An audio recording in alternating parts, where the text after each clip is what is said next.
Hello, my name is Matthew, and yesterday I spent the most pleasant afternoon reading Proust. A little over a week ago, I finished reading Swan and Love, which is an excised um, section from the first volume of In Search of Lost Time. It's in Swan's Way. And I enjoyed it so much, I felt like revisiting Proust, and I skipped ahead up to the second volume, and I'm reading the new Penguin translation. It came out maybe a decade ago. This is translated by James Grieve. The Moncrief translation of the second volume is Within a Budding Grove. This is a terrible title. It's In the Shadow of Young Girls in Flower. And I just got home from work today, and there were just a few moments or passages that I was still giggling about. I find Proust to be an extremely amusing writer when you're in the same wavelength, when you're in the mood to read Marcel Proust. The narration is just this fascinating mixture of uh, a young a young boy's experience told from an older person looking back, and so you get the innocence of childhood, and also the neurosis from a man that grows up to be Marcel Proust. And so it's a twofold perspective. It's a person looking back on their life, and then also we get the point of view of a young child. And it's beautiful and all that. And I think about the format, the way that I talk about uh, books. I've been thinking about it for years. I've been making videos for years, and I sometimes think, should I make book review videos where I really put a lot of uh, thought into evaluating um, the quality of whatever I'm reading. I tend to feel much more comfortable and confident, and in some ways more useful, um, talking about a book the way that I would tell someone over coffee, sitting at a table and looking across, and um, just talking about what was enjoyable about something. I've also tried a format that I think works really well, which is, instead of trying to make um, a 20-minute video on a 400-page book, breaking it up and making more um, in-depth videos in segments. So breaking a book up into 4 videos. And I was reading Proust yesterday, and I was thinking about it today. And there's always these small moments, often forgettable in a book that's or a volume that's hundreds of pages long. I would probably forget about it by the time I started thinking about what I would want to tell somebody about the whole of In the Shadow of Young Girls in Flower. Very serious, important writer, novel by Proust. And I thought I would just read a couple passages that I just found so amusing. And so we have our young narrator interchangeably is uh, the author, Marcel. And he's talking about his father and a friend of his father that his father is very impressed with. And it's this guy named Norpois, who's a bore, long-winded, speaks in a very old-fashioned way.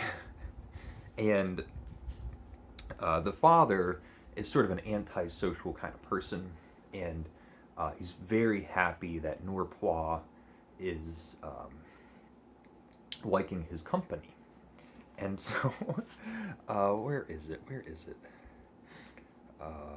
Okay, being himself of a less than sociable disposition, he was used to having few relationships outside his immediate circle and made no secret of it. And then this is the part that killed me.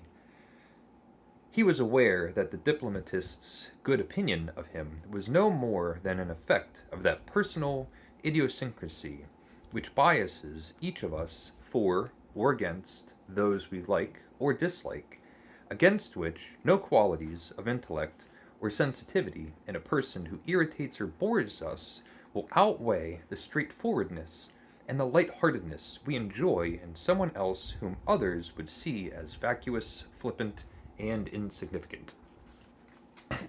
So this is Proust, the from the mind of a little boy, or the perspective of a little boy from the mind of an older man looking back, and just thinking that's what he was aware of. That's how the sentence begins. He was aware that the diplomatist's good opinion of him, and then all that just cracks me up. Yeah, I almost just want to read it again, but I'm not going to. And the young boy wants to be a writer, and the father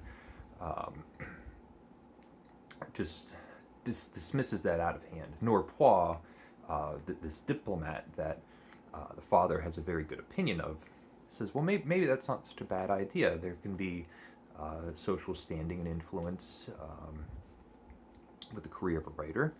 And Marcel wants to go and see a play. He wants to see Phaedra by Racine.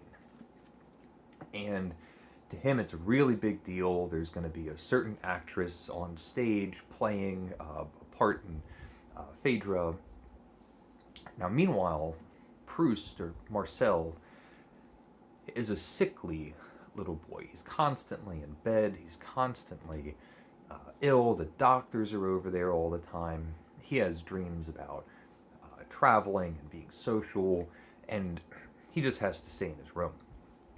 And the doctors think that it's a bad idea for him to go to the play, to go to the theater, or that's what Marcel thinks.